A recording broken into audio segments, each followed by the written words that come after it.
നീ അവന്റെ കൂട്ടുകാരനെന്നല്ലേ പറഞ്ഞ? മര്യാദയ്ക്ക് അവനെ പറ്റിയിട്ടുള്ള സത്യങ്ങൾ തുറന്നു പറഞ്ഞോ. അവൻ വിഷ്ണുവിനത് മനസ്സിലായി, പിന്നെ ആരാ? ഞാനെന്തിനത് നിങ്ങളോട് പറയണം? എന്റെ കോളറിന്ന് കൈയെടുക്ക്. ശരി, നീ എന്നോടൊന്നും പറയണ്ട. നമുക്ക് പോലീസ് സ്റ്റേഷനിലേക്ക് പോവാം. അവിടെ നീ യൂണിഫോം ഇട്ട് ഞാൻ സംസാരിക്കുമ്പോൾ നിനക്ക് പറയാൻ പറ്റുമല്ലോ. സാർ പോലീസായിരുന്നു? അതെ, സ്റ്റേഷനിലേക്ക് പോണോ അതോ ഇവിടെ വെച്ച് തന്നെ നീ കാര്യങ്ങളൊക്കെ പറയോ? ഞാൻ പറയാം. അവന്റെ പേര് വിരാട് എന്നാ. ചെന്നൈയിലാ അവന്റെ ഫാമിലിയൊക്കെ. പിന്നെ അവനൊരു സർജനാണ്. സർജനോ? പിന്നെന്തിനാ അവനോട് ഒരു വെറ്റിനറി ക്ലിനിക്കിൽ നിൽക്കണ? അപ്പോ എന്തോ ഉണ്ട്. ബാക്കി പറ. ഡാ ഓടല്ലേ, പോയി പണി നോക്കണോ? ഓടിക്കളഞ്ഞല്ലോ.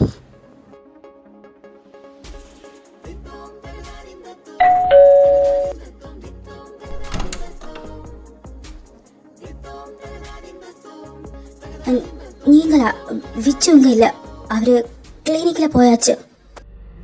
അറിയാം, എനിക്ക് നിങ്ങളോടൊന്ന് സംസാരിക്കണം. എങ്കിട്ട என்ன? ഉള്ള വാങ്ങ സാർ.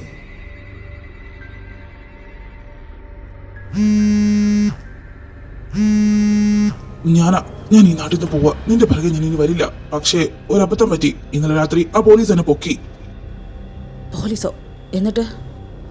അയാൾക്ക് നിന്നെ നല്ല സംശയം ഉണ്ടെന്ന് തോന്നുന്നു. ഞാൻ നിന്റെ പേരും സ്ഥലവും ജോലിയും പറഞ്ഞു കൊടുത്തു, വേറൊന്നും പറഞ്ഞില്ല. സോറി, എനിക്ക് വേറെ വഴിയില്ലായിരുന്നു. ബായ്, ഞാൻ ഈ നാട് വിട്ട് തന്നെ പോവാ. ചിന്ന, ഞാനൊന്ന് വീട് വരെ പോയിട്ട് നീ ക്ലിനിക്ക് ഒന്ന് നോക്കിക്കോ. നിങ്ങളെന്നാ ഒന്നും വേണ്ടാത്ത. ഒന്നില്ലെങ്കിൽ നിങ്ങളുടെ ഭർത്താവിൻ്റെ കള്ളത്തരൊക്കെ നിങ്ങൾക്ക് അറിയാം, അല്ലെങ്കിൽ അയാളെ നിങ്ങളെ പറ്റിച്ചോണ്ടിരിക്കുകയായിരിക്കും. ഏതാ സത്യം? ഇല്ല, എനിക്കത് தெரியாது. അവ എന്നെ ഏമാത്ത മാട്ടാ. എന്നാ നിങ്ങൾ പറ്റിക്കപ്പെട്ടു. അയാളുടെ കൂട്ടുകാരനെ ഞാൻ ഇന്നലെ ഇവിടുന്ന് പൊക്കി. അയാൾ അതിനോട് സത്യമൊക്കെ പറഞ്ഞത്. സ്വന്തം ഐഡന്റിറ്റി മാറ്റി ഇവിടെ ജീവിക്കണമെങ്കിൽ അയാൾ എന്തെങ്കിലും കള്ളത്തരം കാണിക്കുന്നുണ്ടാവും.